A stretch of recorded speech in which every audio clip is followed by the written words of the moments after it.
Hi hello வணக்கம் and welcome to aroma with அனு.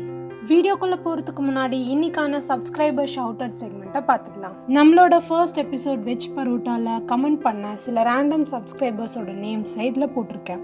ஒருவேளை நீங்கள் ஃபர்ஸ்ட் எபிசோடை பார்க்காம இருந்தீங்கன்னா கீழே டிஸ்கிரிப்ஷன்லையும் மேலே கார்ட்லையும் லாஸ்ட்டில் என் கார்ட்லையும் வீடியோவோட லிங்க் கொடுத்துருக்கேன், மறக்காமல் போய் பார்த்துருங்க. நம்மளோட பரோட்டா சீரீஸில் செகண்ட் எபிசோட் வெஜ் கொத்து பரோட்டா. ஃபர்ஸ்ட் எபிசோட்கான கிவ் அவே கான்டெஸ்ட்டில் கரெக்டாக ஆன்சர் பண்ணி ஒரு பாயிண்ட் எடுத்த உங்கள் எல்லாருக்கும் கங்க்ராட்ஸ். இதே மாதிரி நீங்களும் இந்த கிவ் அவே கான்டெஸ்ட்டில் பார்ட்டிசிபேட் பண்ணணும்னு நினச்சிங்கன்னா நம்ம ஆரோமா வித் அனு சேனலை மறக்காமல் சப்ஸ்கிரைப் பண்ணுங்க. பக்கத்தில் இருக்க பெல் ஐக்கானை கிளிக் பண்ணிக்கோங்க. கீழே கமெண்ட் பண்ண மறந்துடாதீங்க.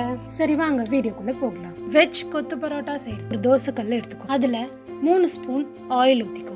எண்ணெய் நல்லா காஞ்சதும் அதில் பொடியாக நறுக்குன ஒரு மீடியம் சைஸ் வெங்காயத்தை போட்டு நல்லா வதக்குங்க. ஒரு 4-5 கருவேப்பிலை இலைகளை போடுங்க. பொடியாக நறுக்குன அரை பச்சை மிளகாவை போடுங்க. இதில் அரை ஸ்பூன் இஞ்சி பூண்டு பேஸ்ட் போட்டு இஞ்சி பூண்டு வாசனை போகிற வரைக்கும் நல்லா வதக்குங்க. இதில் பொடியாக நறுக்குன பாதி மீடியம் சைஸ் தக்காளியை போட்டு நல்லா வதக்குங்க. தேவையான அளவு உப்பு, அரை ஸ்பூன் மிளகாய்த்தூள், அரை ஸ்பூன் மல்லித்தூள், இது எல்லாத்தையும் போட்டு நல்லா வதக்கிக்கோங்க.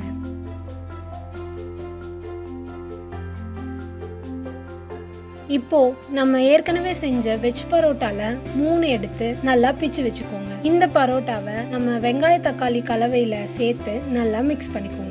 இந்த வெஜ் பரோட்டாவோட எபிசோட் நீங்க பார்க்காம இருந்தீங்கன்னா கீழே டிஸ்கிரிப்ஷன்லயும் மேல கார்லயும் லாஸ்ட்ல என் ஸ்கிரீன்லயும் வீடியோட லிங்க் கொடுத்துருக்கேன், மறக்காம போய் பாத்துருங்க. பரோட்டா நல்லா வெங்காயம் தக்காளி கலவையோட சேர்ந்து நல்லா மிக்ஸ் ஆனதும் வெஜ் சால்னா அரை கப் அதுல ஊத்தி நல்லா மிக்ஸ் பண்ணுங்க.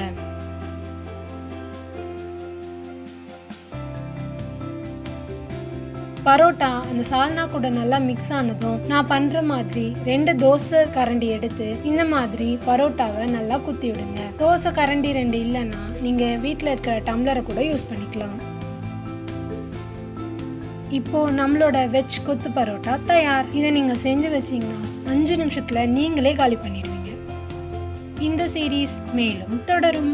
நெக்ஸ்ட் எபிசோட் என்னவா இருக்கும்னு கீழே மறக்காம கமெண்ட் பண்ணுங்க. நம்மளோட ஆரோமா வித் அனு சேனலை சப்ஸ்கிரைப் பண்ணி பெல் ஐகான் கிளிக் பண்ண மறந்துடாதீங்க. பாய் பாய்.